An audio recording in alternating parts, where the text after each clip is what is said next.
Los Angeles, California. We're the Mad Scientist Party Hour.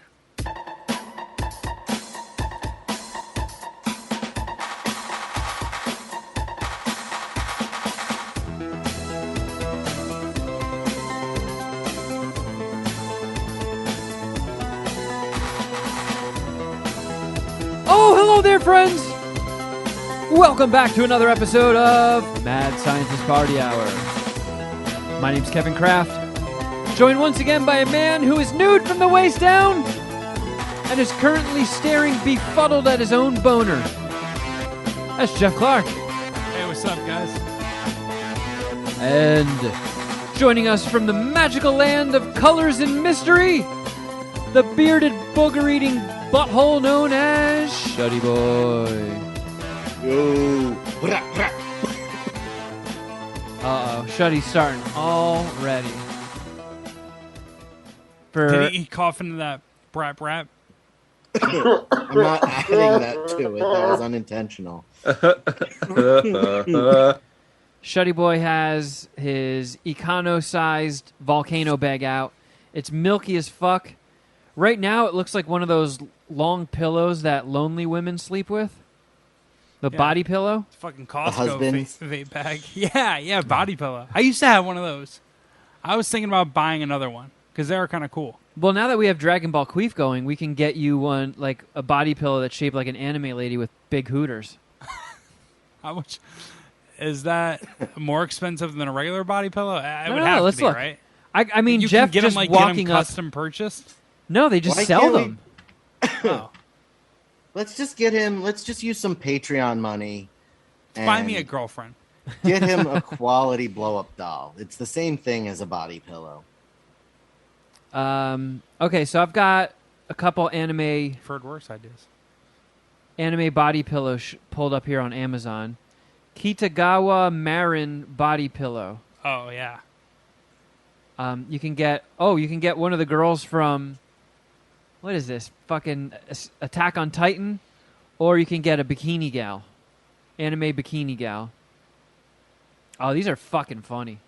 Etsy, it looks to be the better choice. What's the price range? $34. What? So here, look at this picture. You can pick like You got to really commit to virginity to get one of these. so you can have one. It's like an anime girl laying on her side in a bikini, and it looks like she's in bed. So you can lay on your side in bed, put that pillow long ways, and it looks like she's laying in bed with you. But even this anime girl is completely uninterested in staring at her phone. Yeah, so it actually is kind of realistic. Yeah. Nice. It's like, here you go, you weeb. Even if you had a chick like this in your bed in real life, she'd just be staring at her phone. Yeah. That Etsy is. I'm telling you, Etsy is where you need to get these.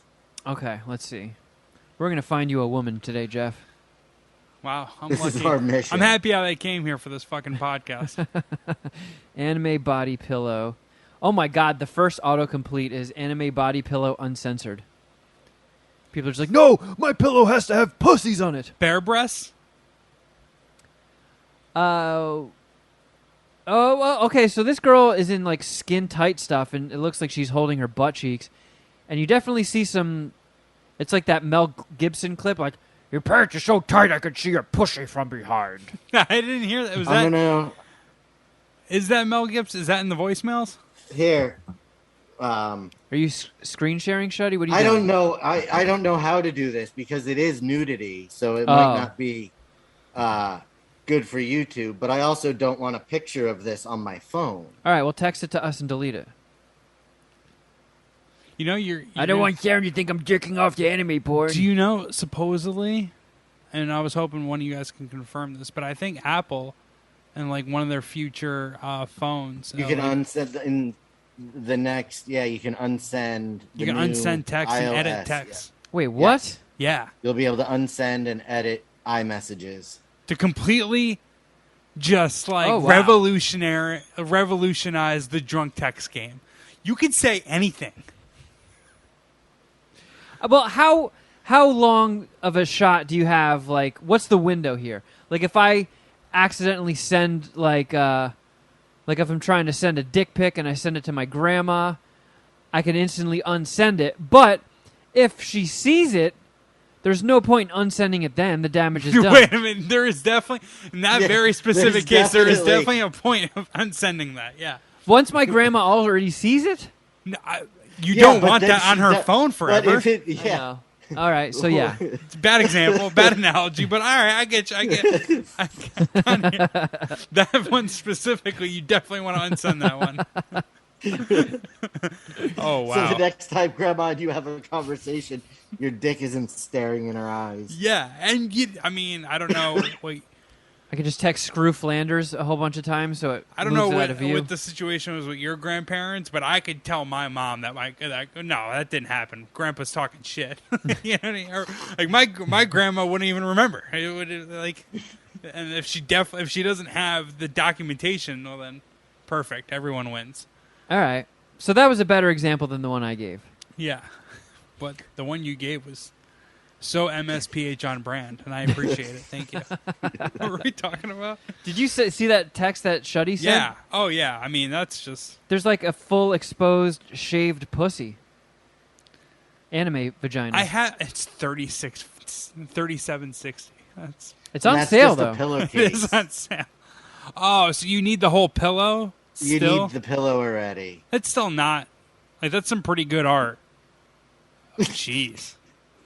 Yeah, Geoff is just going to cut a hole in his pillow and ravage it. I'm going to fuck the shit out of that body pillow. Anime Dakimakura body pillow.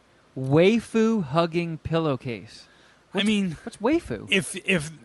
If there's like a 0 to 10 weeb scale, this has to be like a fucking 13. Like you have reached the elite tier of weeb. You effectively could be like, I don't know. You can be like a weeb clan leader if you have one of those. What does that mean? What I'm saying, like you're like the Grand Wizard of the weebs. Well, I mean, like you know What's how. a weeb? Oh, sorry. Yeah, we're bringing him behind the Dragon Ball Queef wall. A weeb is a term for super anime fans, like super big anime fans. So I just Googled waifu, and it's a term for a fictional character, usually in anime or related media, that someone has great and sometimes romantic affection for. And the image results for waifu is a pop socket of an anime girl sucking a gun, then just an excited anime girl's face, and then a businessman with a tie on, and then he's holding the tie up, and you know the back end of the tie, that little like diamond shape that's behind, like when a tie is made, they fold it over and it's stitched in the back, but then there's that diamond part that's left open for the tip. Yeah. That has a naked anime girl in it. So it's like whenever this guy's at the office and he gets lonely, he just flips his tie over and he sees anime tits. I just sent you guys a mouse pad from the same seller. I believe. Oh, it's like a full desk. Oh my god. That mouse pad is like when you've just come to terms with the fact that you're never going to have sex again. It's 3 anime girls, POV perspective, like bent over on their knees with their buttholes and vaginas presented. And there's no censorship, there's nothing covering them. This is very graphic. Is there such things as like Friday mouse pads? You just rock down like a Friday? It's like, hey, you know what? I'm feeling good today. This is casual. This is my mouse pad for casual Friday. That's my casual Friday mouse pad. Right? You let your hair down. You let your hair down that day. Doesn't mean all the rules go out the window. I mean, of course, there's a line that needs to be drawn, but is it here? Is it at the mouse pad? I don't know. Holy shit! I don't know if we need to draw a line there. So, Shuddy, take us behind the scenes of what you're getting up to. So, this got discussed in the Easter egg, but now, we're in the main episode. Now we have a real problem. YouTube people can see it. You already look like your eyeballs have vanished. This is one of the dumber gimmicks I have. Y'all bitches are stupid! Yeah, it might be even slower. dumber than doing a dab every time you guys said pussy. Oh, yeah, I remember that. I don't know how you can remember that if that actually happened. I was able to pick up Mike Tyson's strain of two of his strains of marijuana at the local dispensary. And they are called? The ones I have are Intergalactic Toad, and the other one is East Coast Toad. Is Toad like a known Mike Tyson? Yeah, I don't get that, honestly. Is he known for calling people toads or something? The guy at the dispensary said it has to do with Mike Tyson's affinity for psychedelics and the tripping on frogs. Oh my God, man, that would be the funniest sight in the world if you just were walking around outside and you passed a ditch and Mike Tyson's down there just like licking toads. Covered in dead toad carcasses. Like, I left that one a little too hard. And I have only smoked a teeny tiny bit of it. And you're already and it was super baked? Quite potent. And then I had the harebrained idea that I was going to fill up the volcano with it and just power smoke it until it's gone. And I busted out the 3.5 foot bag, and I'm not even halfway through it. With one bag? Not even halfway through the one bag. How long does it stay trapped? Does it like slowly leak like out? Like a half hour. I've got time. But my mouth is already like I've been... Do you need to go get a snack? It looks like you have some delicious liquid death right there to quench your thirst. I do. But yet my mouth is like pasty already. Ugh. What flavor is the black can? I only have the white one here. It's the same as that. It's just sparkling. Well, sparkling water is one of those things I just don't do. It took a while to get used to. The best way I can describe it is it tastes like TV static. Okay, yeah, it sounds wonderful. I'll have to try that sometime. No, it's if you're not used to it, sparkling unflavored water, it's weird. It's like not bad, but it's just like flavorless Pop Rocks. Yeah. Wow. All right. That kind of made my dick move. But I enjoy it now. All right. Well, maybe I should circle back to it. Shuddy, I just want you to know, drink so much soda. There's no pressure for you to smoke yourself into a different dimension. But you don't want to waste a whole half a week. No pressure. But we'll see how it goes. So your plan was to keep filling that volcano bag up until it was clear. Until right? it died. Until this was kicked. And then you bring me a martini every 5 minutes so one of us passes the fuck out. Yeah. I'll just do a shot of vodka every time Shuddy Boy takes a hit. And everything will make sense. Yeah. It's going to be a good while episode, since perhaps. we've had a shit show. I know. It has. Well, so I actually just booked my festivities for my 40th birthday. Oh? I will be leaving my 30s and entering my 40s in the beautiful, beautiful city of New Orleans. Whoa. Very nice. Yeah. It's going to be hot as balls. Yep. Yeah. Wait, when's your birthday again? July 22nd. So I'm expecting mid to upper 90s. Mad titty sweat. 98% humidity. Yeah, it's going to be awful. But who are you going there with? Well... I know I didn't get the invite. Shuddy, did you get invited? It sort of just happened. Yeah. And then the guest list sort of just exploded. So wait, you have a guest list, you guys are invited. Oh, wow. If you want to make it down to New Orleans for one weekend, you're more than welcome. Because it was initially discussed as just like a trip for Carl and I. And then... my mom wanted to go, and then my sister wants to go, and her husband's going to go, and then my grandma found out, and she wants to go. For the record, this all happened within like one day. Yesterday. And then I think my aunt is going, and somebody else you guys know might be going. So, hey, if you feel like... someone else who might know. Okay. If you feel like making the trip... it can just be a complete sloppy shit show. Shuddy looks like he's going to try to solve that mystery right now on the podcast. Yeah, I'll just text you guys. I know who it is. You can't make it, Shuddy? Is that what you're saying? No, I can't figure out who this person we can't even mention on the podcast that could be going. I don't even know why I'm saying this, or like keeping it under wraps. But Yeah, it's really weird now. But anyways, how much did it cost? Everything's Kevin, and I know we don't like to make this podcast political, but everything's getting more expensive. Maybe that's not a political thing. Maybe it's just happening across the world. But how much did you spend on these plane tickets? free. That's not how life works. So he used his points. Yeah, I used my credit card points. Fair enough. How much did Carl spend on her plane tickets? Oh wait, no. She hasn't gotten the Venmo bill for me yet. Oh, that's right. Yeah. You But obviously pay her, or pay for her too. I mean, my mom and my grandma. I mean, they're in Florida, so their tickets were under $100 or under $200 round trip. Let's just do this in real time. Because also New Orleans. I'm looking right now. The summer in New Orleans is the off season. It's so fucking hot there. Nobody wants to go. That's a good point. It's not very busy.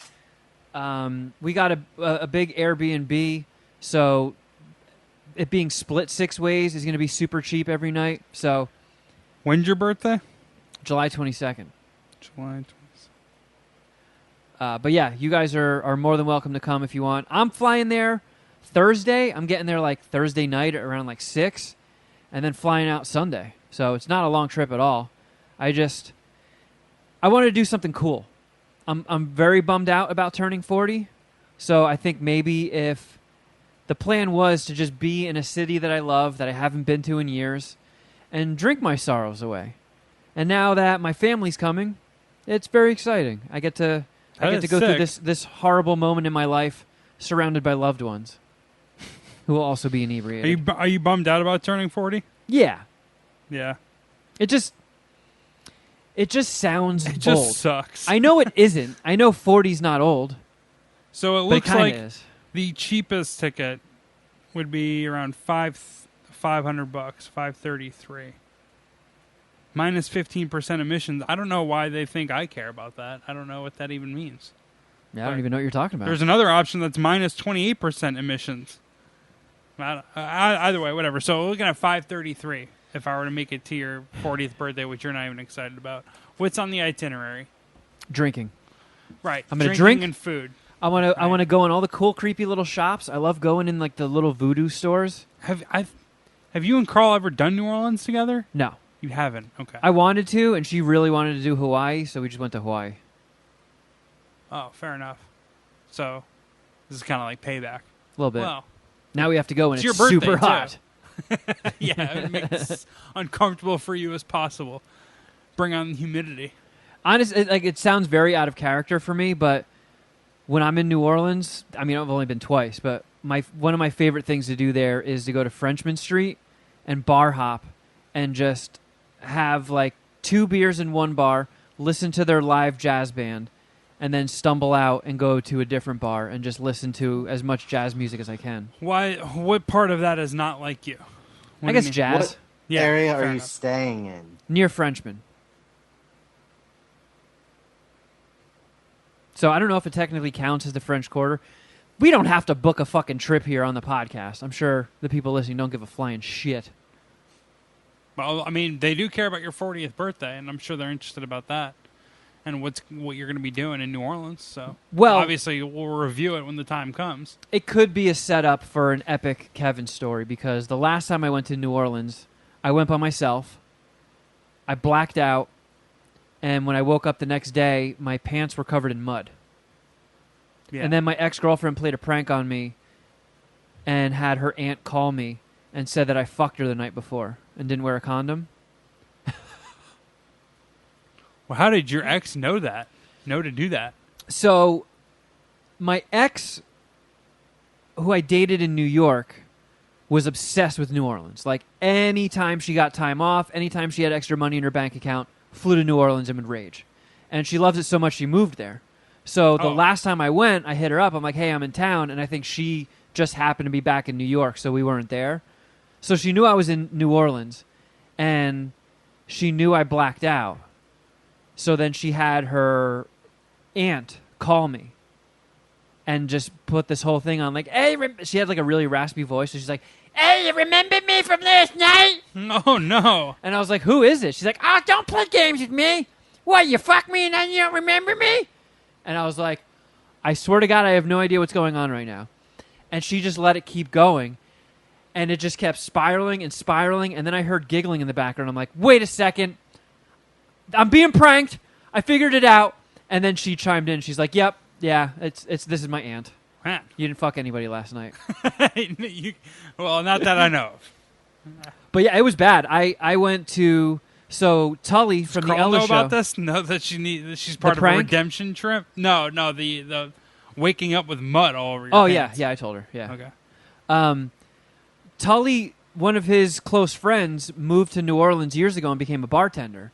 So he's like, go to this bar, ask for blah blah blah. He told me he's going to be working. So I was bullshitting with that guy, and I did my usual thing. I walked around Frenchman Street. I started drinking super early, but I was like, I'll drink slow, I'll pace myself, and I'll just keep a nice steady buzz throughout the day. And towards the end of the night, it fucking hit me all at once. I like fell off the bar stool and took drinks with me. And it was like a really high one too, so it was like an epic wipeout.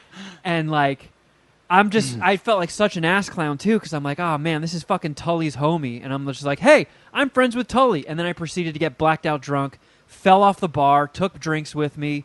They broke on the ground. It was a total shit show. Did you ever clean that whole interaction up? Like, apologize to him through Tully or anything like that? I tried to, and then I asked Tully if he could text him and make sure I paid.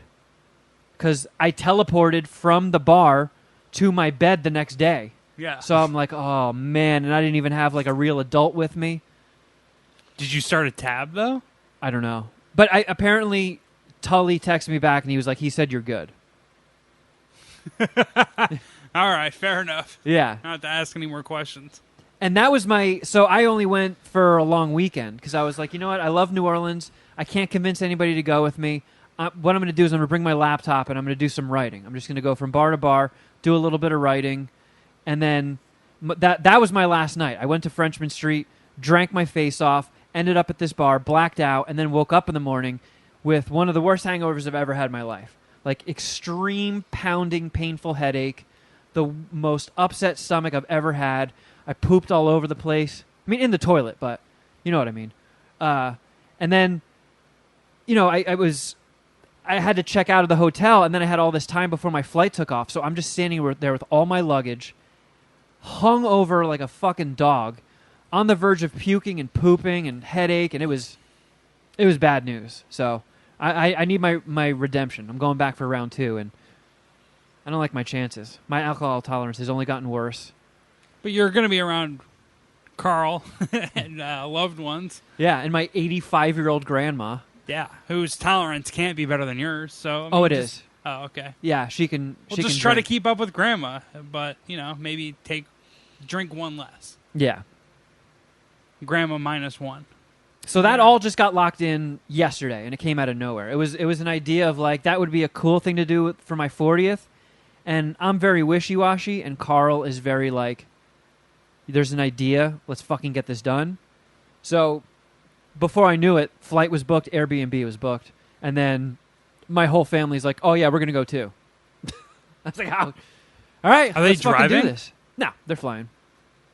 My sister and her husband are flying from New York. My mom Right, and grandma right. flying from Florida. They all found cheap flights. So yeah, it's gonna be weird. The only fucking option that I saw, I think, was Spirit Airline for like $533. Yeah, And I think I'm pretty we got sure the last. Spirit Airline is like the worst, right? Isn't that everyone considers that one the worst? Yeah, Fuck, dude. yeah, it's like a Greyhound bus that flies. Man, but that's exciting that you got so much like momentum out of your own, like, you know, 40-year-old birthday, you know, on such a short notice. Yeah, You know, that's so- true. I mean, like, you had nothing. Like, this is the first time I'm hearing this. So you had nothing planned 2 Nothing. days ago, and now Now I'm you going to have New Orleans. a whole fucking Kevin McAllister trip Yeah, to New Orleans. yeah. I don't know. That's pretty impressive in itself. This is on the outside realm of a possibility for us. Who's us? You and Sharon. I love it.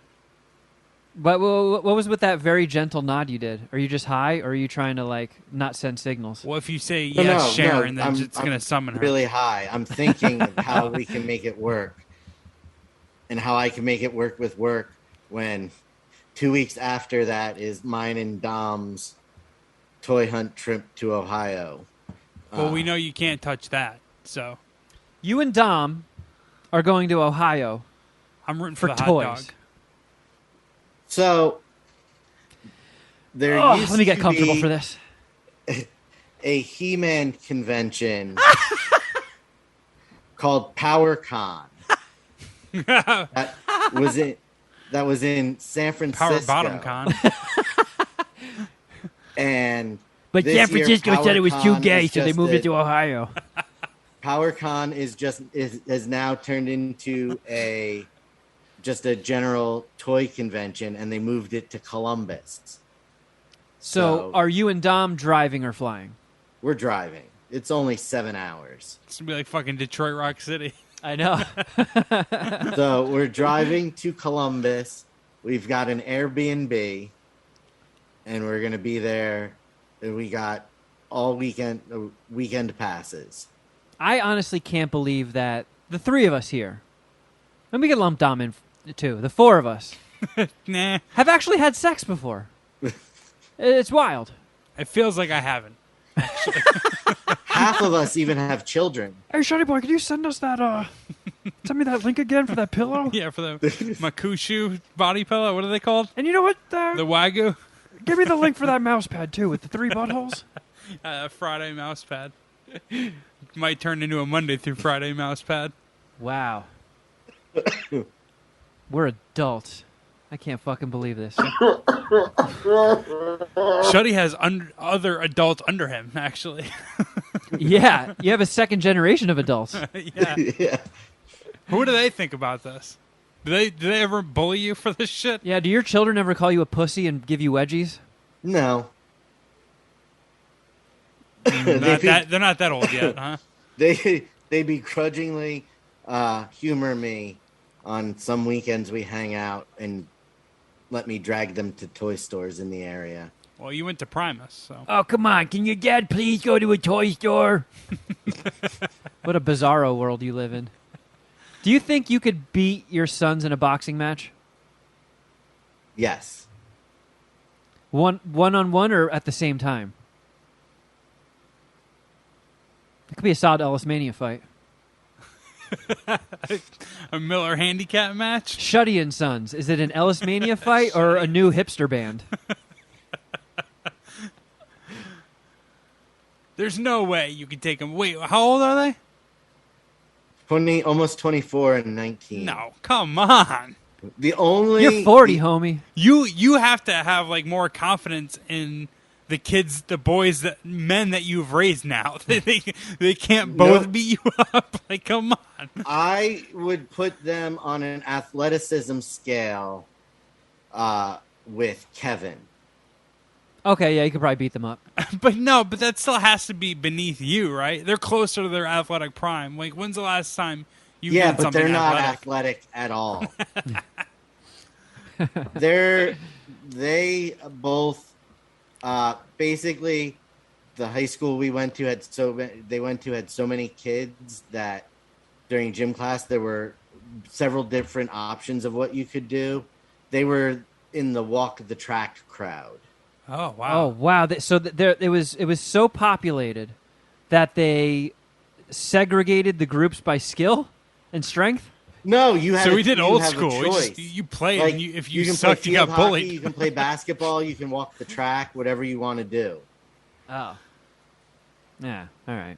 And I actually come to think of it, I believe they even both went to Votech, in which made them not have gym class. Trying to remember. So yeah, there But are. either way, Kevin, they're not. They're not athletic. They got no hands. You got no They got no squabbles. hands. Well, geez. And I outweigh them both significantly, but Draven has the reach because he's like 6'3". That's what I'm saying. Yeah, I thought that kid was tall. Yeah, he's tall and lanky, He might be able to beat your ass. Come on. and he's very calm and chill. that So when when he he gets snaps. angry and snaps at me, it's very jarring. Yeah, feels like 11. Because he just rolls with the punches a lot of the time, and it's usually when I've said something disparaging about his mother. Mom. Oh man, I was joking. That was for real. You do your mama jokes to your own kids? I don't do your mama jokes, but I will start going on a rant about what a terrible giving him a person legit and mother opinion. she is. So we commented on this in the Easter egg, Shuddy. You got a pretty dope Wu-Tang shirt on. Yes. Are you planning on wearing that to the Wu-Tang concert that we're all going to? No. You're not going to be that guy, or do you have a different No, Wu-Tang shirt? No, Mark Rooster has shamed that out of me many years ago. To now where I'm like, look at these fucking idiots who are wearing the band shirt to the show. Wait, you're not supposed to do that? I mean, it's a joke from that movie. I don't really have band I don't even have band shirts, so I wouldn't even fall into this. But you're not supposed. I feel like it's only if you take into consideration. I thought this movie was way more popular than it was, but apparently it's kind of a deep cut. PCU with Jeremy Piven and David Spade and Jon Favreau. Okay. You never saw It's it? really good. I saw It's a good. long time ago, and me and my brother were just talking about Jeremy Piven and like how underrated that movie The Goods are. As a matter of fact, I randomly sprinkled in a reference to The Goods in our conversation this morning, and you Is just that had, what that was from? Yeah, you just Yeah. had no like.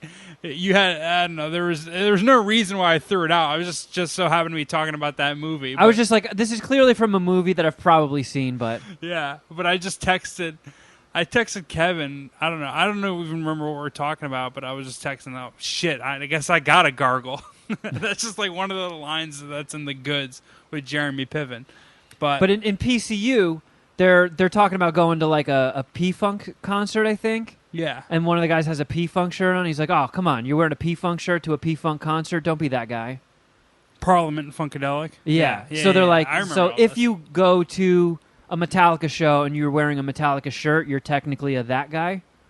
Is that? But I don't give a fuck. I've worn Black Dahlia Murder shirts to Black Dahlia Murder shirts. Yeah. so. Does PCU carry that much weight to where that's a thing? It's not like American Pie with MILF.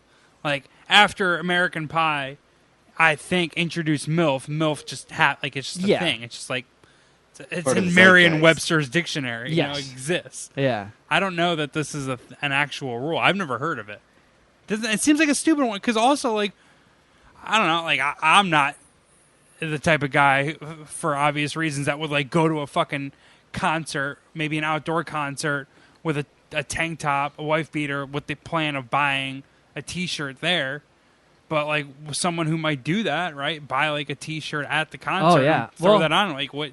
You would make fun of them? That doesn't make any sense to me. I don't I think. think that's even weirder.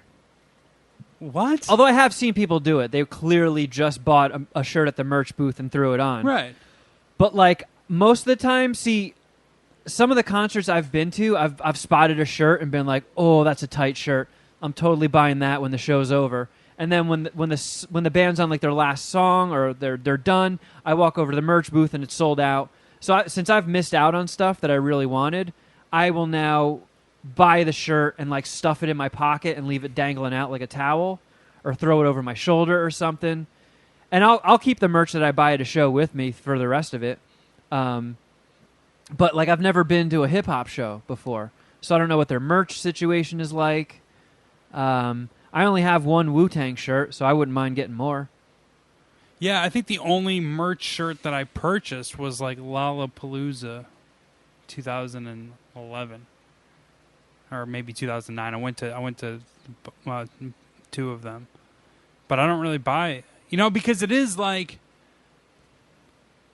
I'll see the merch booth and the line will be really long. It's like, whatever. I just want to get to my seat or whatever. Just want to get it. I'd rather wait in a line for a beer than a fucking T-shirt. Plus, And you then probably I'll get it only later. go. And then, like, when you're on your way out, either they're sold out or you're like, oh, fuck that. I'm not waiting in a line to then wait in a line to leave. Yeah, You know it's what I just mean? going to gum up the works. And because a lot of the bands that Shuddy and I go see, when you go to concerts, you're probably seeing more mainstream people, like Kanye and like big name acts. when Shuddy and I go to like metal or hardcore shows, a lot of those bands, all the money, because the music industry is just so fucked, especially these days, they make all of their money from merch. Sure, yeah. So basically, all these bands tour 8 months out of the year Kendrick doesn't need just my to help. sell things. Yeah.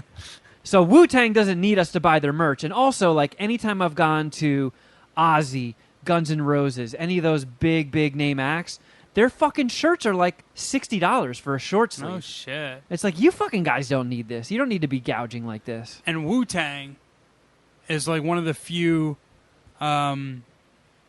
hip-hop acts that probably sell close to as much merch as like a rock band. Mm. You know They what I mean? Like, have to sell more. There is everyone's got Wu-Tang shit. There is a Wu-Tang Igloo Cooler collab out there that they are badass, but they're $100. Oh, I was gonna say fuck, I want one, but like there's Wu-Tang. $100. I told you guys, and I put this on my Instagram. There's one of my neighbors has like a Wu-Tang lawn sign. It's like presidents are for every 4 years. Wu-Tang is forever. Nice. You know what I mean? So it's like there's just so much Wu-Tang merch. If I had a lawn. It was. Yeah, I'm wrong. right, It was put it on your balcony. $55, and it's sold out. Well, god damn it, Shuddy boy. Now you got my dick hard for nothing. But That's why, like, during the pandemic, when no metal bands could tour and they were all fucked, I just went on a rampage. I went on, like, Night Shift merch and indie merch store, and just all the bands that I love, I just stocked up and bought a shitload of their merch. This is just very interesting to me, though. I got to be honest. I never thought of this. I never heard of this as like a rule. It was like this would make you a dweeb, and it just makes. Oh, the PCU thing? Yeah, like it just makes like the opposite makes more sense. Whereas, like, why wouldn't you wear? It's like Wow. Shuddy just sent us the cooler. it's like That's rad. That's really cool. I look at it as That's this. the big one. They have a little one too that is not sold out, but it's. Ooh. How much that little one? Send me the link. I look at fuck it am I as the doing? I'm never same gonna as use like that. going to a sports game and you're wearing like your favorite player's jersey or a team's jersey. Like I this is a weird thing to hear.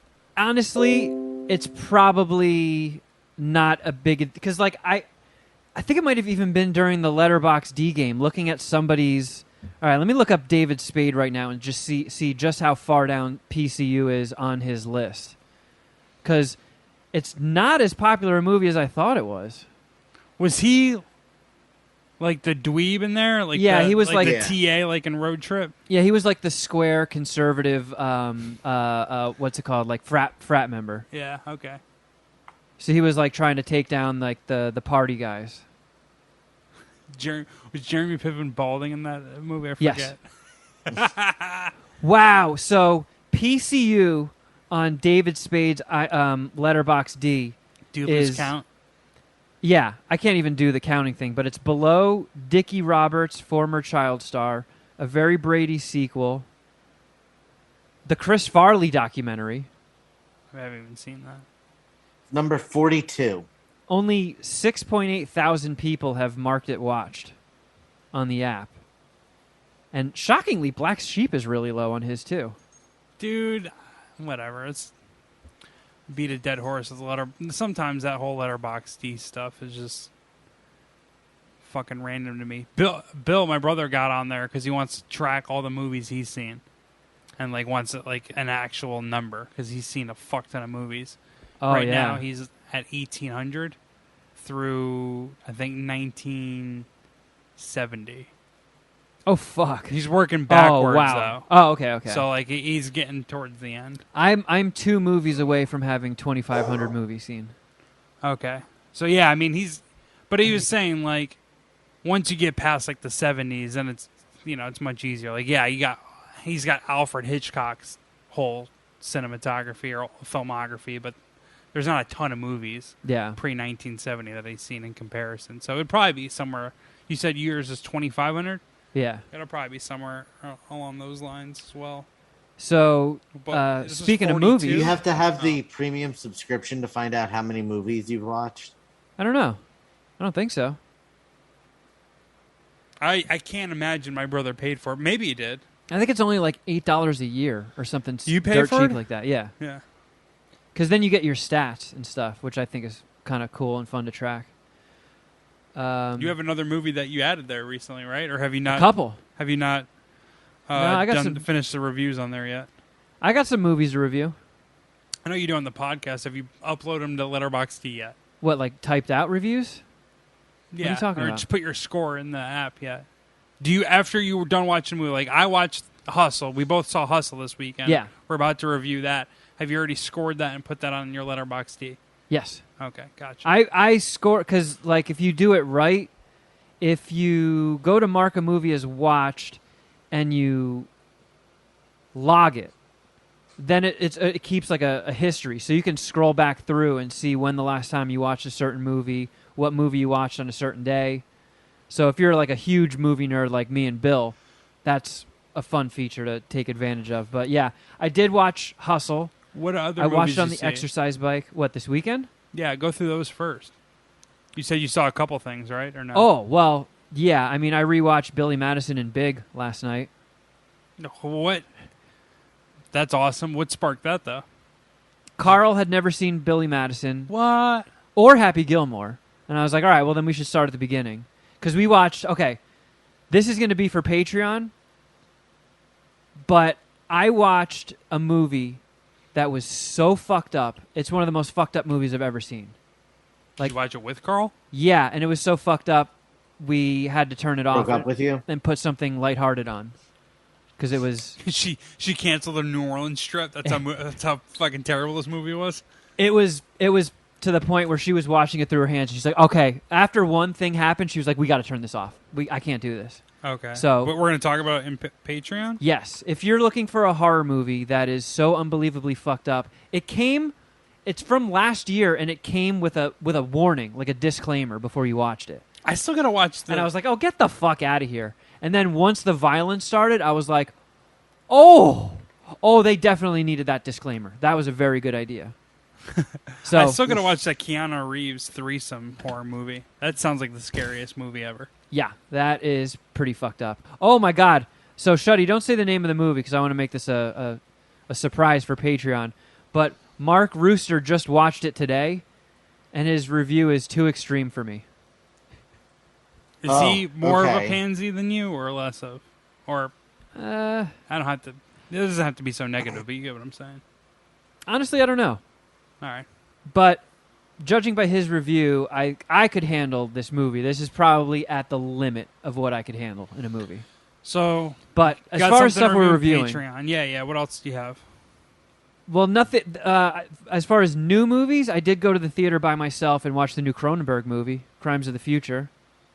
I wouldn't have guessed this from the poster that this movie was that fucked up. Oh, Shuddy, just wait till Patreon. I got some tales. Backing up real quick, though, what I fucking love Big. Love Big. That is a 5-decker. That is a Clark classic. I gave it 4. Really? Yeah. Fuck. It's dude. been a very long time since I've seen it. Oh, man, that movie fucking rules. It does rule, but it's weird. Like, they fuck. They fuck in it. It never hit me how weird that was until I watched it last night. I was like, it is kind of weird that Elizabeth Perkins fucks a 13-year-old. But even though he's in a grown-up body. yeah, she doesn't know at the time, right? No, Right. but it's still just Why like... am I saying right? I knew that. It's a weird thing because after he gets laid, he's in the office, like, walking through the hallways, high-fiving people and, like, doing, like, 360s yeah, but in the air. 13-year-olds want to get chicks, right? Yeah. I mean, when I was a 13-year-old, if I had still- gotten laid, it's still weird to see in a movie, even though I know it came out in fucking 1988. All right, But, I mean, whatever. oh, my God, the fucking So you piano... took a full dick off for this? No, it was just... Some stuff works, some stuff doesn't. But that piano scene in FAO Schwartz is Iconic. timeless. That's fucking movie magic. Yeah, for real. That's like an unforgettable movie moment that I hope will just land with people until the end of time. And they did it, right? Like, they legitimately did that. Yeah.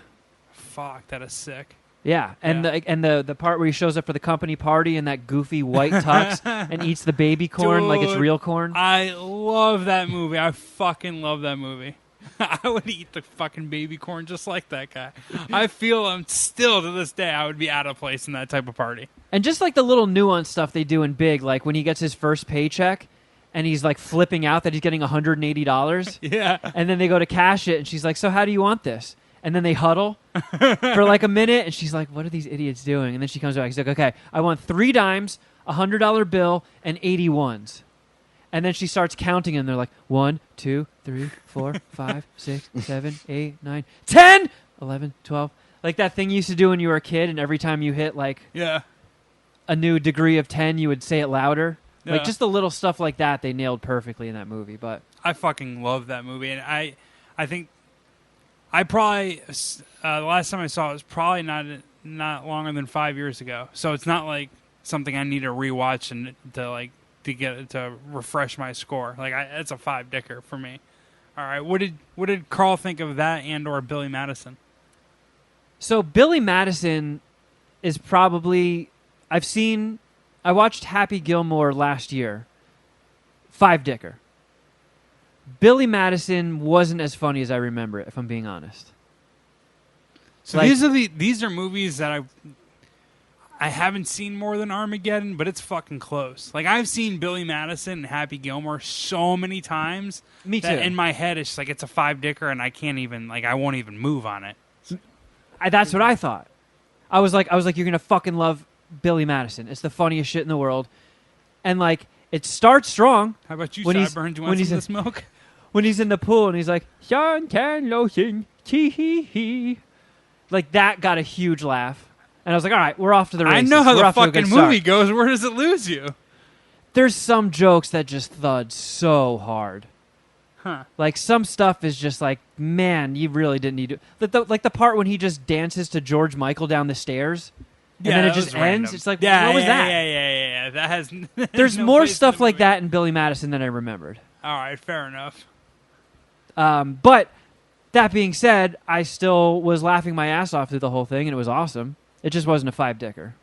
How did Carl feel about it? Because she's going at it with fresh eyes. Yeah, and She had to love Big, right? Well, she fell asleep before Big even got put on. Fuck. I watched that one by myself. Damn.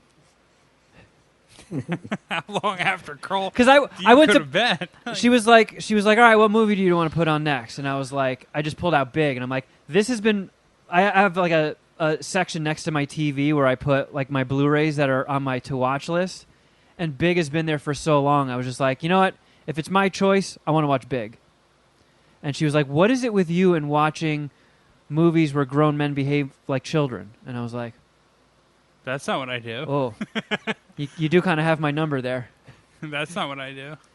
But I mean, so she laughed through a large portion of the movie. She definitely was like, that was funny. I didn't get her score, yeah. But the parts where it was kind of like the George Michael dancing down the stairs thing, every time one of those moments happened and neither one of us laughed, I was like, ah. I feel like all the times when I've I've seen Billy Madison dozens of times, and I think when you're a kid, those moments where a joke doesn't land doesn't have the same effect as it does when you're an adult. Like when you're a kid and you watch it and something unfunny happens, you just breeze past it. When you're an adult, it's kind of like, oh man, that kind of takes points off. Interesting. So you also mentioned Happy Gilmore. Do you like Happy Gilmore a lot more than Billy Madison, or would you grade it higher? It's a full dick higher. I'd say Happy Gilmore is a 5-dicker. Okay. After rewatching that last year, I was like, okay, this definitely holds up. Chubbs, you took his hand. Oh, what, because you're black? No, goddamn alligator jumped up, bit my hand off. But as far as the new movies, you want to just do Hustle? Yeah, sure. Since we both Another saw it? Adam Sandler movie. Yeah, just keep the Sandman train going. So I watched the first 30 minutes of it after I watched The Boys on Saturday. Okay. Actually Friday, which is also I think the same night as an NBA Finals game. What I'm getting at here is a lot of weed smoke, a lot of beer drinking, and I just couldn't hang past 30 minutes. But my brother, we were talking about the next day, and I was like, the movie kind of sucked. I'm not that excited about it. And then you kind of egged me on a little bit just by saying how much you kind of liked it, and you wanted to get someone who cares about basketball's perspective on it. Yeah. So I rewatched it, and I liked it. I liked it more than I thought I was going to like it. Yeah, because I remember I texted you guys, and I was like, hey, are you guys planning on watching the new Sandler movie? And you seemed kind of lukewarm. You're like, oh, it looks kind of corny. Yeah, I kind of felt like it would be corny, and I don't know. I just wasn't that excited for it. I don't know why, to be honest. Like I can't even really put my finger on it. But when I watched it, it was pretty good. I wonder if it's the same thing like every time, because it very rarely happens, but when they make a movie that has like a death metal plot to it, like that Lords of Metal thing or whatever was just out on Netflix. Like every time I'm like, ah, boy, here we go. A bunch of posers making a movie about something they don't get. Yeah, but that's not the case for Adam Sandler. So I was watching Adam Sandler's interview on SportsCenter about this movie coming, as he was in the promotional tour or whatever for promoting it. And he was just talking about how much he likes hoop. And you've seen, like, internet or social media videos of Adam Sandler playing pickup basketball. Like, he actually goes around and plays, like, pickup basketball in random places. LA. He's a big sports fan. He was saying, like, how basketball is the only, like, exercise that he actually enjoys. And that's pretty much how I feel. Yeah. You know what I mean? It's like I lost 100 pounds in a year, and I was weightlifting and playing basketball, but most of it was on basketball. And, like, I just thought, like, I don't know, as I was watching the movie, it just dawned on me, like, how much of, like, not to sound corny, but how much of my identity is actually wrapped up in the sport of basketball. Like, I play basketball 3 or 4 times a week. My ankle's been hurting, so I've been playing, but I still walk down to the court. Like, we'll shoot the shit with the guys that I play basketball with. Like, 2 of my best friends in LA were from the Clipper job that I started when I first moved out here. Yeah. The next guy that I started that I met through a job, we bonded over basketball. Like, all my friends growing up are from basketball. You're honestly, like, the only friend that you two are like the only friends that I have that really aren't attached to sports and well, Shiny likes sports. But I'm saying, like most of the relationships that I have now with guys, like, we are talking about the NBA finals as they're happening. Like, the NBA finals are tonight, and I'm in like 8 different conversations, and, like, none of you are in them, and you don't really care. He did just announce that he has relationships with guys. Whatever. Jesus. Either way, like, I don't know why, like, I wasn't as excited. I think the answer as to why I wasn't as excited about this movie going into it is just that I know too much about, like, professional basketball in that world, where if anything isn't, like, if anything is off, it's going to rub me the wrong way. Like, an example in the story, how the assault charge was following this basketball prospect that Adam Sandler is trying to work with, trying to, like, help turn around his career and help, like, help this kid out, right? Like, they made, like, too much of the coverage of the combine. They don't cover it that much in real life? They don't. Oh. No, it doesn't matter that much. And, 'cause like, this was all, like, new to me. Right, yeah. So just the idea of somebody who works for a team that gets flown around the country to, like, or the world to go to different countries and find basketball players, I was like, huh, so that's a job. Interesting. That actually happens. Yeah, for sure. And then just all the other stuff leading up to it, like them, like, showing them off and whatever that first thing that the guy goes to, that, spoiler alert, he doesn't get accepted to, so Adam Sandler, like, trains him fucking day and night for this second thing that happens. Yeah. I was like, what are these things? Is this all real? They're like tryouts, yeah. Yeah, Okay. They have stuff like that. They have pre-draft, like, workouts, pickup games, stuff like that, where you can show off your skills to people that are going to draft you. But, like, I don't know, just the one thing is, like, if someone's that good at basketball, there's really no crime that they could commit. That's, if they're not behind bars, there's really no crime that's going to keep them off the professional basketball court. Yeah, for somebody who doesn't watch professional sports, that's one of the few things that I've learned about professional sports is, as long as you have skill, you have carte blanche to commit whatever crime you want. For sure. Yeah. I mean, yeah, for the most part. Yeah. So, but, like the basketball players acted better than you would think, right? Like, what's his face? Kermit Mullets, or what was his name? The guy Kermit Willets.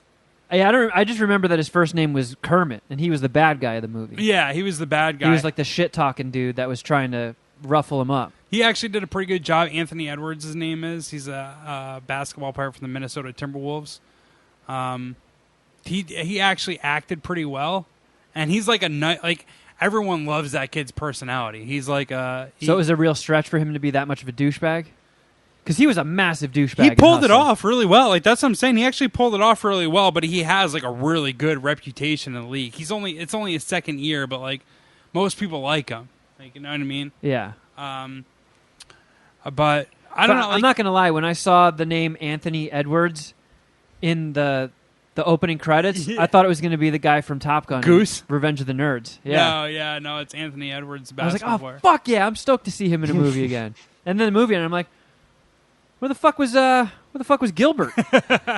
No, it was that guy. It was fucking Kermit the whole time. I don't. You know, it's just crazy. Like, so that guy who plays the main character is a Juancho. How do you say? Why are you asking me how to say basketball Juancho player Hernan names? Gomez? Because it's a tough name. He's like a legit 6'10", 6'11", big fucking dude, and you see like the workouts that he's doing, like the kind of muscle memory he has, the kind of athleticism he has. That's crazy for a big man that size. This motherfucker doesn't even play in the NBA. He doesn't? No, like you see him move around, he's not good enough to get out in the court. So how did he get this movie role? Shuddy, how high are you? He that answers that. I think it's part of like. You're also talking. I haven't seen it yet, Yeah. so I don't have anything to add. So I'm just kind of zoned trying out. not to start Googling things and go off on it. I think it's part of like he's not super famous, so it also works a little bit better. You know what I mean? Yeah. And he's also a foreign. He's like a legit foreigner, and this is how that like you sell that story, right? Yeah. And kind of being out of place type thing.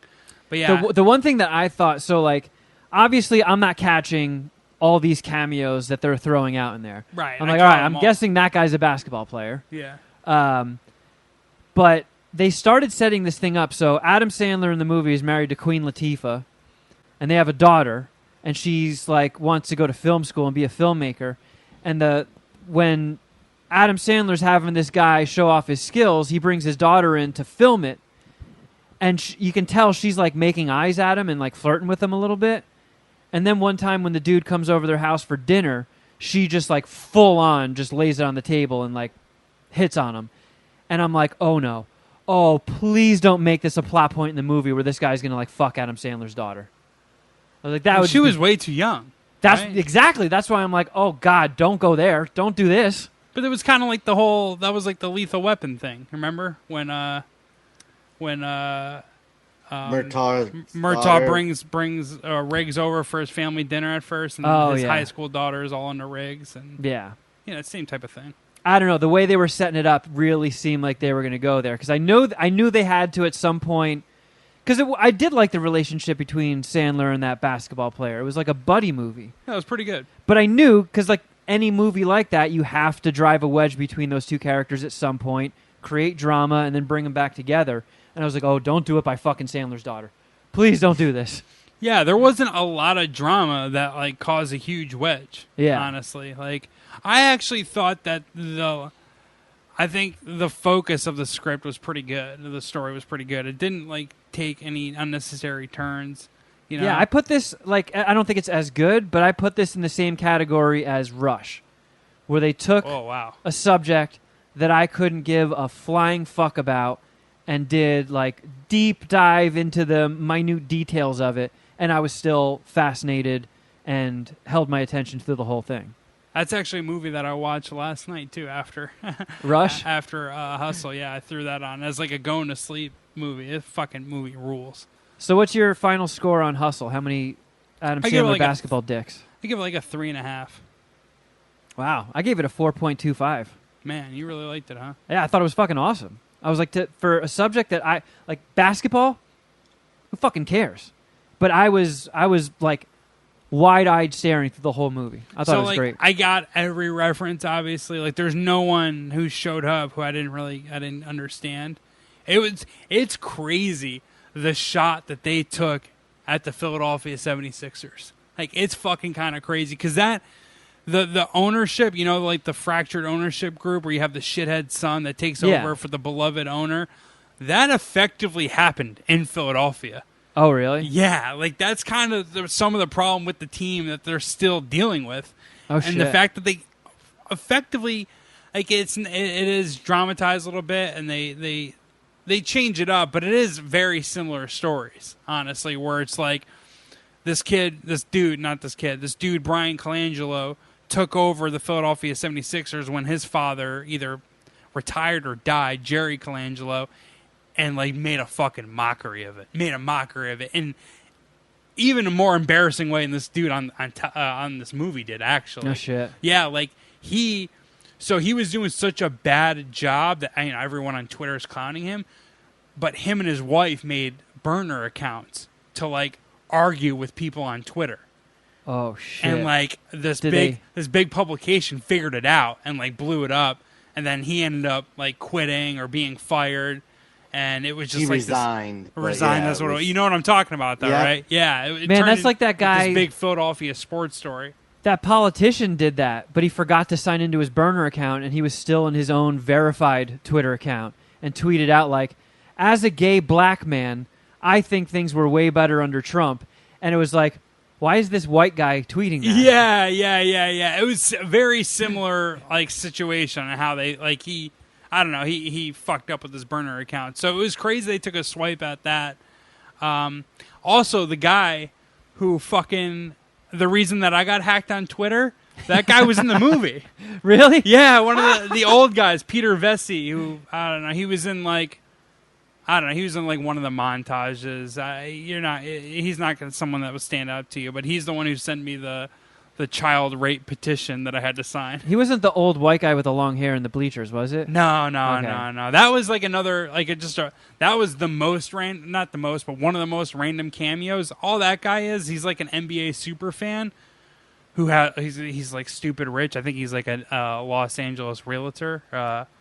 And he gets courtside seats at like every big game. So like if you know basketball, you've just seen him every finals. Like he's just it's that guy, Goldstein, whatever. But yeah, I give it 3.5. I'm surprised you liked it so much. I don't know. I like Sandler's dramatic stuff. I thought it kicked ass. Yeah, and I've said I think he's gonna win an Oscar one day. Like he's great. Yeah, with drama. So I agree. Shuddy, I got a quick micro review for you. All right. I watched The Lost City. Okay. And I'm on Team Shuddy. All right. It sucked, Yep, right? that stunk. Terrible. Very poopy and farty. In a bad way. Yeah, nothing redeemable about it. It wasn't even bad in a fun way. And I don't know if anybody gives a shit about Crimes of the Future. Do you guys even know that one? No, I said it looked dumb. No, it's the David Cronenberg movie. Yeah. I have with Viggo Mortensen. They did and the former Mrs. Shuddy, Kristen Stewart. Did they do two movies together? Talk about it long enough for me to find a snack. Okay. They did History Shuddy's of got Violence. the munchies. Right? Yeah. And yep. Eastern Promises, right? Didn't they do that one? You might be out nerding me there on that one. But okay. Either way, so I just went and saw it because I knew that was not a date night with Carl movie. So I went and saw it by myself, and I specifically picked a weekday, early afternoon time with the garbage people at AMC, and just picked a seat off by itself. Theater didn't have a lot of tickets sold. So I go in, and right when the trailer started playing, some doofus walks in, and he's like staring at his phone and wandering around and looking, and he's checking the seat numbers, and he plops his fucking stupid ass right next to me. In an empty theater! With assigned seating! Oh, some podcast I was listening to was just complaining about that. Like, don't do that. Like, that's like a pet peeve of them. That's like if you're in an airport bathroom and it's dead, and there's like 15,000 urinals, and you're the only person pissing, and then someone just walks up and starts pissing in the urinal next to you. It's like, what does buffer that mean? zone. Get the fuck away. Why does someone do that? I wonder. Like, I don't what does know. that mean? What are they trying to? Because I feel like they're effectively trying to communicate something. And he was Is what wearing they're- his mask. So it's like, if you're wearing your mask, why do you want to be around another person? Okay, that guy could be just stupid. That could be a stupid person. I don't know. Anyways, so I did look this up. Viggo Mortensen and David Cronenberg did History of Violence. Yeah. 2000. Which was a comic book excuse me, movie. Eastern Promises, excuse me. And History of Violence. Oh, I didn't even know that, Shuddy. This one was weird, though. I know that kind of goes hand in hand with seeing a Cronenberg movie, but like Viggo Mortensen and the hot French chick from the last Bond movie, they do a thing where, so it's the future, but it doesn't look futuristic, and humans have evolved to mostly not feel pain. Like, most people just don't feel pain anymore, and some people are producing extra organs, so their body just keeps making organs. So Viggo is one of those people that keeps making organs, and he does live performance art shows where he lays in this pod, and the French chick works these controls, and the pod he's in cuts him open and pulls his organs out.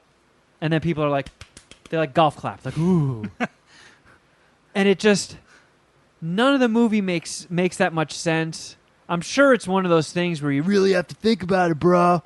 But when I go see a movie, most of the times, if you have a message, you got to beat me over the fucking head with a baseball bat. Like, I need to see it. Yeah, I just want to be entertained. I'm not very good at deciphering, I suppose. Especially not on first viewings. I feel like I'm worse than you at that. You might be. Yeah. You know what I'm talking about. All right. So it was just a string of sort of just weirdness. Like, there's this little boy, and he's eating a plastic trash can in the bathroom, and then his mouth starts foaming, and then his mom kills him with a pillow. This is just like the opening scene. And then it's like people get horny over the surgery, but nobody actually fucks. So, like, people are getting turned on by it, and sometimes they get turned on by getting stabbed by shit, but nobody ever actually bones. I think David Cronenberg is a mostly overrated director. I feel like he's got a pretty big like cult following, and people really fuck with him.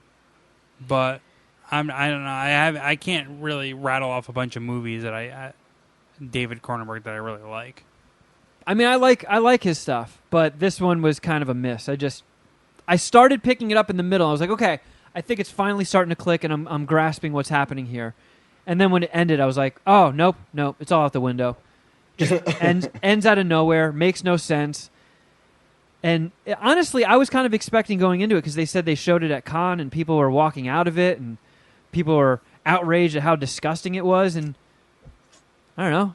It wasn't disgusting? No.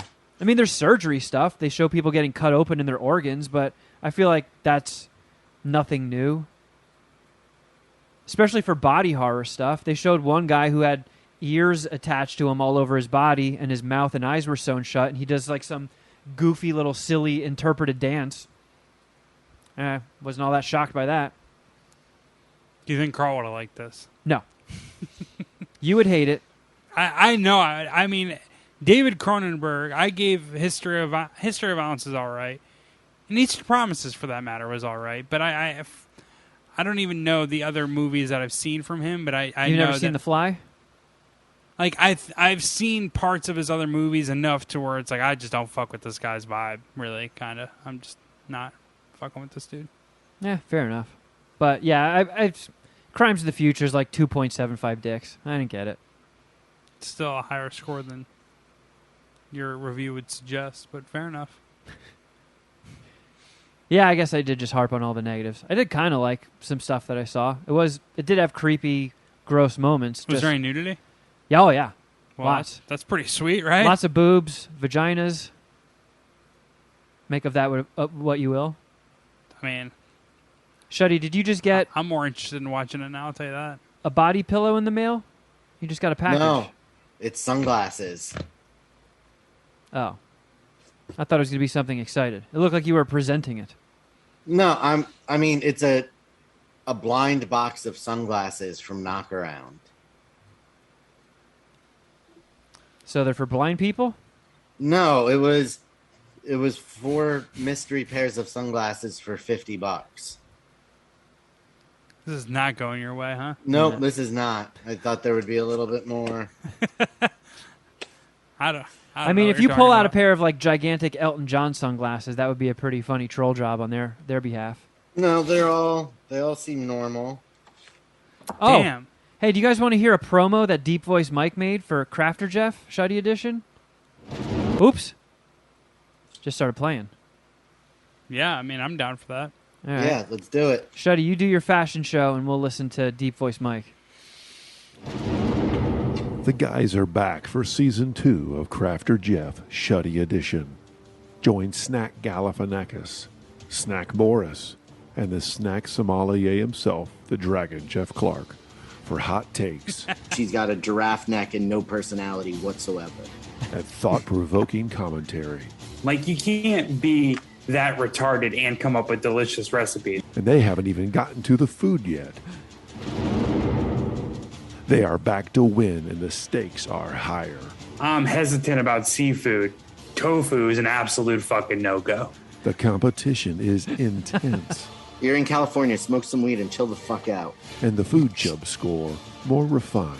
I give it a 6.6 food chub, so I have it a 0.4. Listen every week, only at patreon.com/Mad Scientist Party Hour. Man, What a fucking icon. Deep Voice Mike. Just, Well done. he's too good to us. He really is. We don't deserve you. We really don't.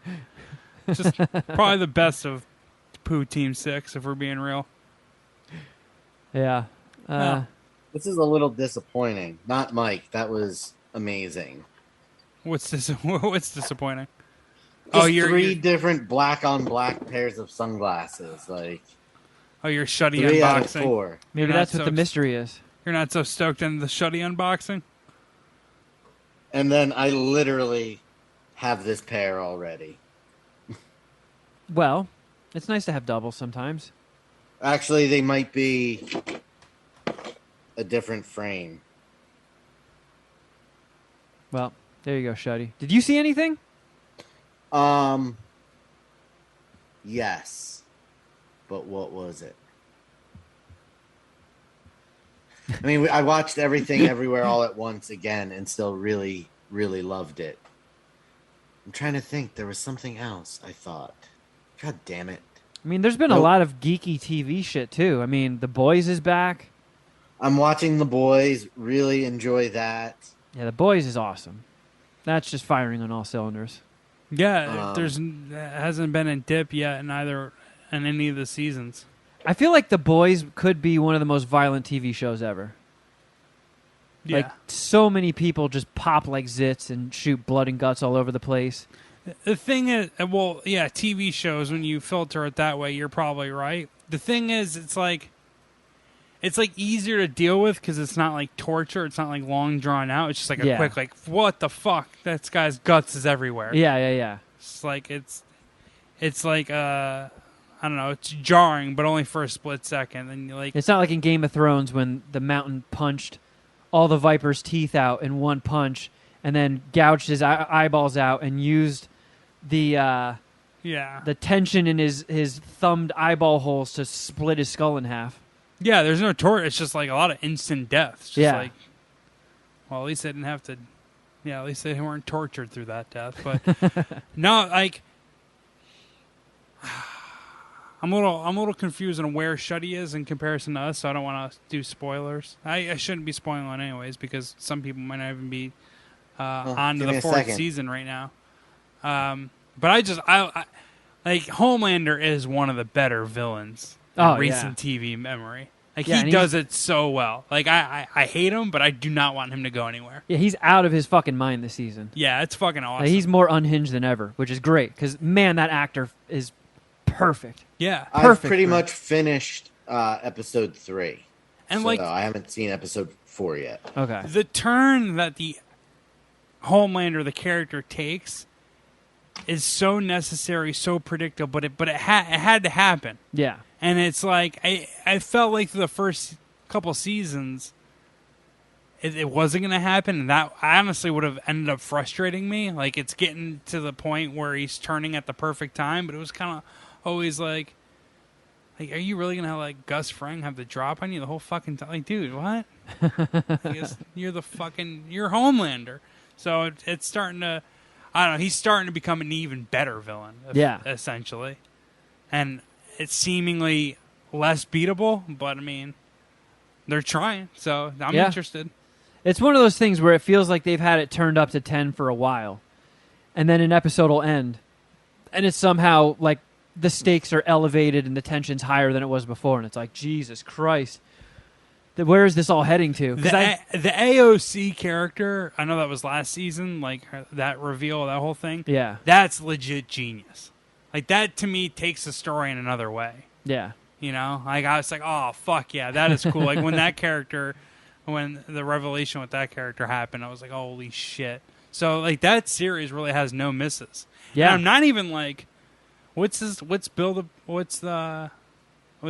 the Butcher, right? Butcher? William Butcher? Billy Butcher. Billy Butcher, excuse me. Who plays that guy? It's Carl Urban. I'm not a big fan of him. Not a big fan of even that character. But I still like the team, if that makes sense. I don't know. It probably doesn't, but I'm not a huge fan of Carl Urban, not a huge fan of Huey and those characters, but I would still suck all 5 dicks with the boys. If that makes any sense. It makes perfect sense. Especially like them, but I'll still suck all of their especially dicks. Out of context. Yeah, it makes perfect sense out of context. Yeah, I've been trying to catch up on TV this past week, so I watched I think all of the available episodes for Obi-Wan on Disney Plus, that's decent. It's enjoyable. I've been enjoying that. Ms. Marvel? Where are you? Not all that good. And Better Call Saul? 0. Do you dislike Miss Marvel because you don't like how woke it is? Are you being one of them? I thought it was always Miss Mavel. Is that completely? We're talking about a Disney Plus show about the Marvel comic books character Miss Marvel. All right, fair enough. Not the marvelous Mrs. Maisel on Amazon. Both too woke, though. Am I right, guys? Am I right, fellas? It wasn't that. It was. It feels like it's for Nickelodeon. It feels like a Nickelodeon show. I was going to ask you if that's the reason I haven't watched it. Is the only reviews that seem to have made any kind of coherent sense are the only bad reviews that made any coherent sense were the ones that said that it was geared to a much younger audience, which it's a bummer, but it makes sense. Disney and Marvel aren't just going to keep making stuff for us 40-year-old nerds. Yeah, that's true. I'm not kids. I'm not like flipping out and wagging my fist on Twitter over it. I mean, I don't really know much about the Ms. Marvel character anyway. I know there were people that were pissed off because they altered her origin or her powers somehow. Yeah, it's like, oh god, just go get laid, you fucking wieners. Well, in the comics, she's linked to the Inhumans. The Terrigen Mist. And in this one, she's got magic bangles, or a single magic bangle, which is they're kind of double dipping. That's how Shang-Chi has his powers. But I don't know. It seemed very YouTubey, like the way it was edited and cut. It like jumps real quick, and I was just like, oh yeah. I feel like they're trying to just age us grandpas out of this. But I don't know. I'll give it a shot. I'll keep watching just to see where it goes because it takes her fucking forever to get her goddamn powers too. That's another thing that pisses me off. These Disney Plus Marvel shows, they're all doing like short seasons. And then you have to wait so long before they get their fucking powers. It's just like, hey, we're on borrowed time here. Kick that shit off. I want to see some powers. This is comic book shit. And then, the boys kicked ass. Moon Knight, that ended. I don't think we ever talked about that, but Moon Knight, fucking dope. Love that. Didn't Seek love Moon Knight? Yeah. Like that's like his new thing. Yeah, he's been just posting like tons of shit about it. Yeah, I've been huge fan. seeing. You're obviously not as big into it as he is, but what did you score that season? It's the first season, right? Yeah, I'd say it's like a 4.25. Is it locked in for future seasons? Is it coming? I don't know. It's tough to tell with these Marvel shows if they're just using them as placeholders to try and grow the universe behind the scenes in between movies. Yeah. So then, like when like Moon Knight shows up in a movie, you're not like, wait, what's happening right now? They can just throw him into a movie. Right. But I thought it was. I mean, Oscar Isaac is fucking awesome. I liked the whole Egyptian theme of it. It was creepy. It was weird. Yeah, Moon Knight was sick. Big fan of that one. Shuddy, how stoned are you right now? Did you finish your I'm bag? really stoned. Are you regretting your decision? No, I'm just regretting that I couldn't take it further. But Hey, we're old. this All we can do this- nowadays is try. This Mike Tyson weed really packs a punch. It's a shame that PA doesn't do edibles because I've been dying to hear a review of the ear-shaped edibles from Mike Tyson's weed company. I know it's outlawed here. Fucking Republicans, you know? I don't even know. I don't know the political climate of Pennsylvania, if I'm being honest. All right, well, why don't we land this plane with a few... Voicemails, yay! Humans are calling. I'm seeing it. I'm seeing the evidence. And let's see. How much more got added to Mount Voicemail? Yeah. A little bit. Little bit. Little bit. What is that? That was a very bad De Niro. Yeah, that's what I thought. How many voicemails got added to Mount Voicemail? A little bit. Little bit. That's bad. That is bad, De Niro. All right, we'll shake that off. Where do we leave off here? Where is it? Where the fuck is it? This one. Yes. Better play through the damn speakers. Fuck! Scare little mama. Why does it do that? Sorry, little mama. I didn't mean to raise my voice. Hey, boys. Just chiming in on the lane splitting in California. They don't do it to bypass traffic. They do it because the motorcycles are air-cooled. And if you sit in traffic without moving for too long, your bike will overheat. And you'll blow your head gaskets and you'll be broke down. Oh. So, yeah, you're supposed to lane split at a reasonable speed to keep your bike safe. But people don't do that. So, love you guys. Bye. What a clear and understandable answer. Yeah, very informative. Yeah. Also, why don't they just make bikes better? So they don't explode if you hit traffic. Feels like it might be some global warming, too. Like they can't really control the heat, the outdoor No, temperature. they're air cooled because then you don't have to have a radiator. You don't have to have. That makes it less lighter? stuff mounted to the motorcycle frame. Yeah. So Which because Shuddy the said. engine is exposed on a motorcycle, the air going around it as you ride keeps it cool. That kind of makes sense. Yeah. We're Volkswagens and Porsches used to be air cooled. Volkswagen. Hey, man, can you blow on my bug a little bit? It's overheating, man. Here's another human. Dylan here. Called the other day, aka Big Country, Big country. 7 feet tall. Fun Whoa. fact, 7 feet tall? Holy shit. Is that what he said? Yeah. Man, was this That's what I fucking, heard. was this guy in Hustle? Yeah, can he hoop? Kevin, I don't know if you were there. Ellis went to New York City a couple years ago, maybe in 2014, something like that. Couldn't have missed Did him. a boxing thing at Gramercy Ballroom. Well, I got to fight Ellis. It's on YouTube. I actually was I'd like there to say I and won. do remember this giant human that fought Ellis. Yeah, because I wasn't there. He's the mountain. I was not This included was- in that trip. This is one of 2 times I've ever been on a guest list somewhere. Nice. Because What a moment. because Death Die played, Yeah. and Christian put me on the guest list. Oh, nice. And it's the only time I've gotten recognized out in public, not tagging along behind you. Well, I mean, you've been recognized in Vegas without me being there. Yeah, but that's I don't know. You don't count it? That doesn't help the joke, Kevin. Stop it. No, Kevin. forgot. But forgot. this guy was a monster. He was huge. Did he beat Ellis's ass? Do you remember this? He said he fought Ellis. I wasn't there. What's on YouTube? I don't think it was a clear-cut victory for either, if I remember correctly. Ellis has mad squabbles. Yeah. Oh shit. What just happened? Like that. I did a boxing thing at Gramercy Ballroom. Well, I got to fight Ellis. It's on YouTube.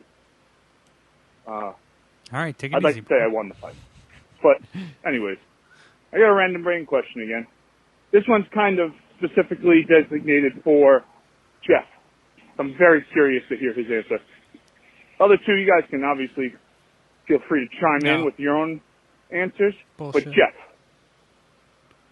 in a realistic way, 100% truthful, how many dicks do you think you could fit in your mouth at one time? I have a buddy who swears he can get 7 in, but I just thought that was a little unrealistic. All right, guys. Stay awesome. I mean, 7 micro penises maybe, but 7 regular dicks?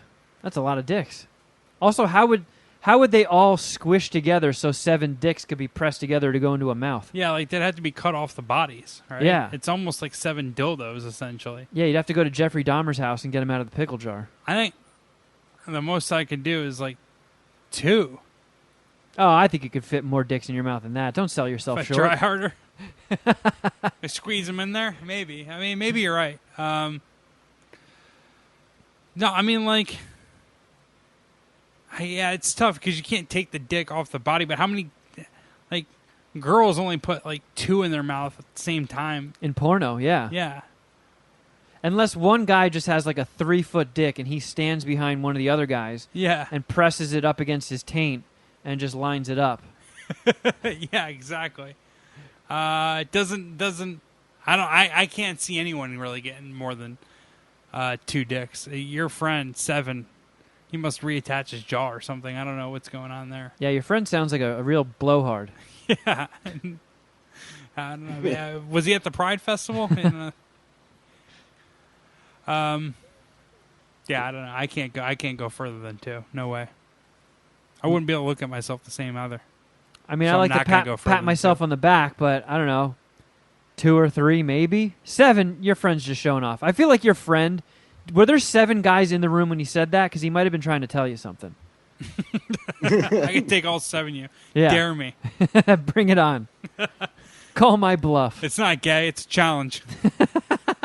All right, let's get to this human. Mad Scientist Party Hour. This is Brian from Houston. He sounds serious. Yes. Hello, gentlemen. I feel like I'm about to get grounded.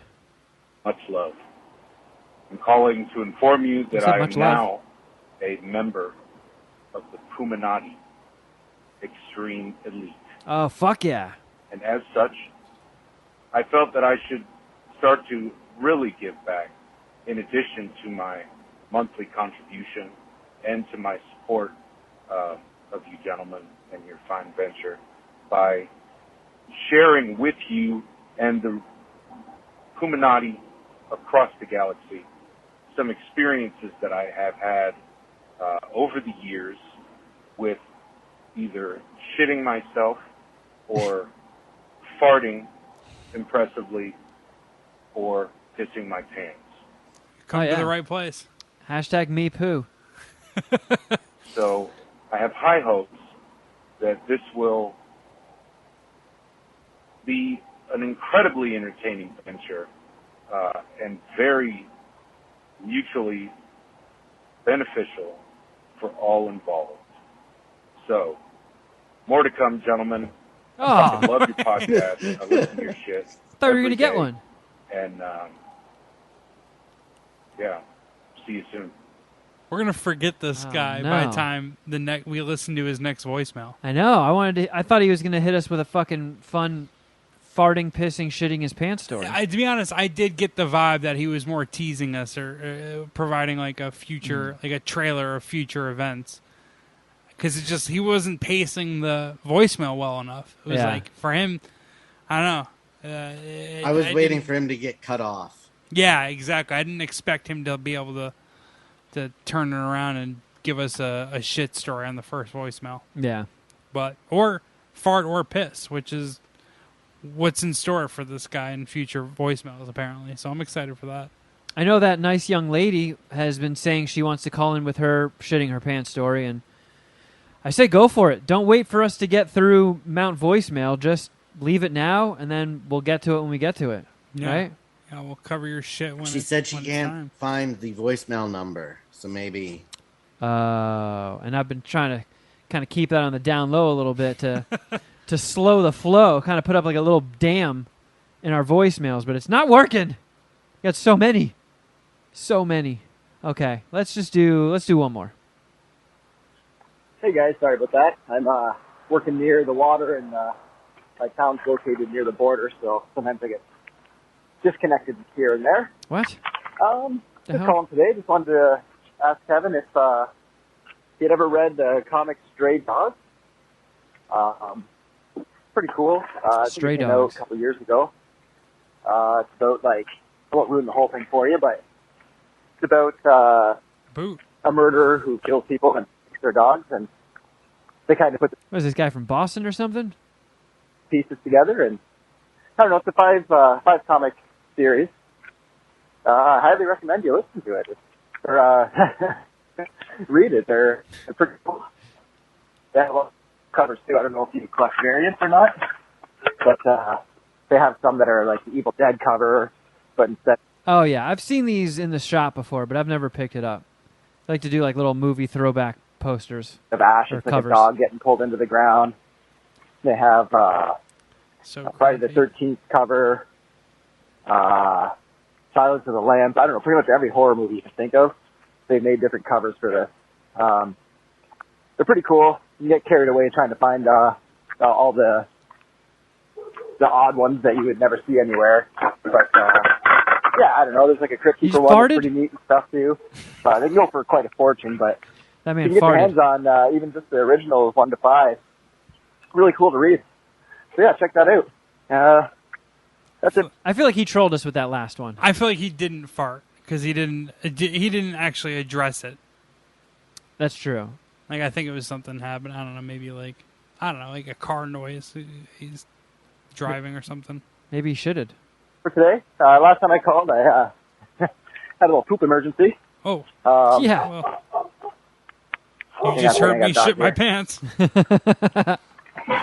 Maybe you're right. Sorry about that.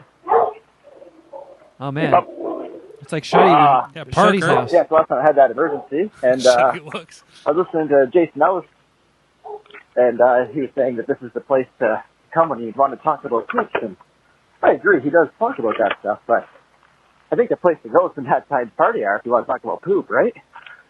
So We'll after I was talk done about that, you guys heard in the background some weird gushy noises. And I think it was Geoff that he thought that I was getting a little on-the-road DJ. Oh, I think I do remember that. Yeah. So the last time this guy called in, we thought he was getting roadhead, and this time we thought he farted. So he's got a lot of ambient or random background noises. Yeah. I can't wait to wonder what he did the next time he calls. But it was just my cleats. An icy day, and it's my cleats flopping around in the slush and the ice. So. God damn, dude, you should have just said, yeah, I was getting a blowjob. What much cooler. When was this fucking voicemail? They still have snow? Or is there just always snow in Canada? This was... There's just always snow in Canada. He called in May 5th. Fuck. So we're still over a month behind. On Is there fucking really voicemails here. places in Canada? Because they just played a golf tournament up there in Toronto. So it is nice somewhere in Canada. Like, where is there still ice? Well, the more north you go, the colder it gets. And they're the people that are like, you know, when you're bitching about how you got snowed in or something, they're like, oh, yeah, well, this morning when I went to walk the dog, it was negative 80. And it's like, all right, well, you can't really brag when you chose to live in Pluto. Yeah, for sure. We're living on the fucking North Pole. No, I was showing you this The cooler. Instagram ad. Yeah, dude. Oh, wait, did you already get an Instagram ad since we Yeah. started talking about it? Yeah. So That was quick. I already got an Instagram ad, Shuddy, from Igloo Coolers of a Wu-Tang cooler. It's like so creepy. Jeez. These motherfuckers. Yeah. They got us. All right. Oh, there's It'd 10 be nice seconds. for a little Blumpkin, but doesn't happen. Anyway, guys, thanks for keeping me company again. Have a good one. Wait, just to clarify, sir, Blumpkins are different than Roadhead. One is a lot more achievable. And probably a lot more preferable as well, honestly. You probably shouldn't have another interaction with someone who gave you a Blumpkin. Yeah, she's down for anything. Especially if you do a Blumpkin while driving. Yeah. That's just nasty. Yeah, no one's safe in that scenario. No.